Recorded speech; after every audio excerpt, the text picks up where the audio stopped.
महर्षि आप सभी कॉलेज के बच्चे हैं महाराज जी, नए बच्चे हैं महाराज जी, आपकी तरफ से सावधानियां इनको, इनके जीवन जो इनका आगे का भविष्य उजागर हो महाराज जी। देखो, सबसे पहली बात है कि यदि हमारे आचरण पवित्र नहीं है तो हम किसी भी मार्ग में सफल नहीं हो सकते। ऊंचाई पे चढ़ना पूरा जीवन लग जाता है और फिसलने में 1 मिनट में। देखो, अब तुम सयाने बच्चे हो, शायद हमारी बात आपको समझ में आ जाए। बिना ब्रह्मचर्य के किसी भी ऊंचाई पर नहीं चढ़ा जा सकता। अगर गृहस्थ में भी जाना है तो जब तक पाणी ग्रहण संस्कार ना हो तब तक आप एक जैसे वैरागी जन ब्रह्मचर्य रहते हैं ऐसे आपको रहना चाहिए। पहले सब बच्चों को गुरुकुलों में इसीलिए रखा जाता था कि वो अपने ब्रह्मचर्य को पुष्ट करते थे। हमारी हाथ जोड़ के प्रार्थना है, इन बच्चों में से अगर कोई ब्रह्मचर्य क्षीण करने वाली कोई ऐसी क्रिया करता हो तो आज छोड़ देना, संकोच नहीं करना। ये आपके जीवन को नष्ट कर देगी। और ये जो आजकल चला है ना बॉयफ्रेंड गर्लफ्रेंड, ये बच्चा जीवन की उन्नति के लिए जहर है। अगर इस जहर को खा लिया तो न गृहस्थ लायक रहोगे न विरक्त लायक रहोगे। कोई ऐसी गलती अगर हो तो उसको छोड़ देना। इसी अवस्था में ऐसे संस्कार बनते हैं जिससे हम अपने देश की सेवा के लायक होते हैं, हम समाज की सेवा के लायक होते हैं और हम भगवान को प्रसन्न करने के लायक होते हैं। अगर इनमें आचरण बिगड़ गए बच्चा तो तुम इतने विक्षिप्त रहोगे, अंदर से असंतुष्ट रहोगे कि माता पिता पर सबको दुख देने वाले बन जाओगे, क्योंकि तुम खुद दुखी हो। क्यों दुखी हो? क्योंकि गलत आचरणों में फंस गए हैं। देखो, आजकल मोबाइल सबके पास रहता है। अगर आप अपने को संयम में नहीं रखेंगे तो उसमें गलत दृश्य देखेंगे। हम जो बोलते हैं, जो देखते हैं, जो सुनते हैं, वही हमारा चिंतन होता है और जो चिंतन होता है वैसे ही हमारी आदत बन जाती है, वैसे ही हम क्रिया करते हैं। तो जब तक ब्याह ना हो तब तक ब्रह्मचर्य का भाव, ब्रह्मचर्य रहने के लिए व्यायाम आवश्यक है। अगर व्यायाम नहीं करोगे तो ब्रह्मचर्य नहीं रह पाओगे। व्यायाम नहीं करोगे तो आप किसी सेवा के लायक नहीं रहोगे। शरीर के ऐसे अंग हैं जिनको हमें क्रियान्वित करना है।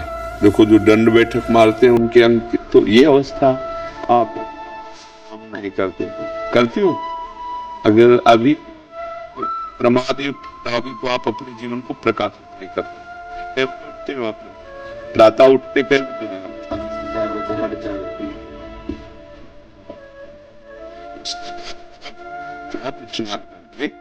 आप समय देते व्यायाम का तो क्या घट जाए? 10 बार सपाटे दंड बैठक जिसे नहीं कर जाती, हम 2 किलोमीटर दौड़ लिए बस हो जाएगा।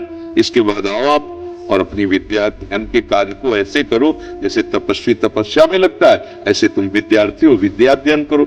जितना अच्छा पढ़ोगे उतने हमारी समाज सेवा में आओगे, देश सेवा में आओगे। तो व्यायाम ब्रह्मचर्य तभी आपका सफल होगा जब आहार शुद्ध होगा। क्रम है इसका।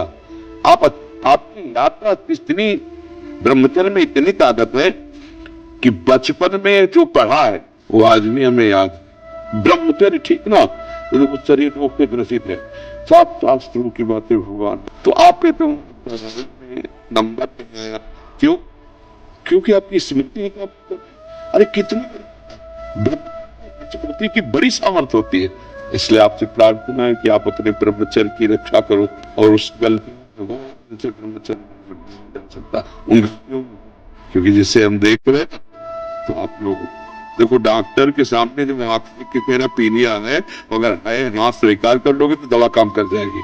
आप लोग जो छोटे बच्चे अपने बच्चों को सख्त त्याग कीजिए तो आपको गंदी बातें सिखाते हैं, जो आपको गंदी बातें सिखाते हैं। ये पढ़ाई कोई साधारण नहीं, एक तपस्या है। पढ़ लिख कर बहुत बड़ी तुम्हारी साधना बन जाएगी। आप पढ़ा लिखा व्यक्ति का व्यवहार और एक अनपढ़ के व्यवहार में अंतर होता है। वो विनयी होता है, वो सौम्य होता है, माता पिता की सेवा, समाज की सेवा। वही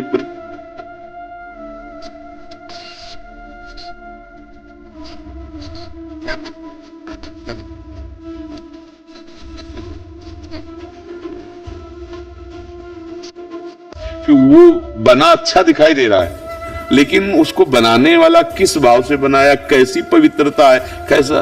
कई ऐसे हमको दृश्य दिखाए गए कि बड़े अभद्र व्यवहार लोग भोजन के साथ करते हैं। वहां प्लेट में तो बढ़िया दिखाई दे रहा है, लेकिन वहां बड़े तो हमें लगता है घर का टिफिन ही पाओ तो अच्छा है। 2 पराठा सब्जी जो बने, बाजार की चीजों से खाने से बचो। जो अपने घर में बनाई जा सकती है वो बाजार से ले आओ, घर में बना हुआ पाओ।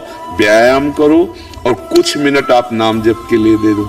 जैसे दवाई नहीं दी जाती तो ये थोड़ी देखा जाता है डॉक्टर पीली दवा दे रहा कि हरी दवा दे रहा। ऐसे ही नाम जप यदि करोगे तो आपका सब मंगल होने लगेगा। 5 मिनट 10 मिनट जो भगवान का आपको नाम प्रिय लगे, एकांत में या चलते स्कूल जा रहे हैं, आप किसी और से बात ना करो, उतने ही समय नाम जप कर लो। नाम जप, ब्रह्मचर्य पालन, कुसंग का त्याग, आहार शुद्धि, आप देख लो आप अच्छी विद्या अध्ययन करेंगे।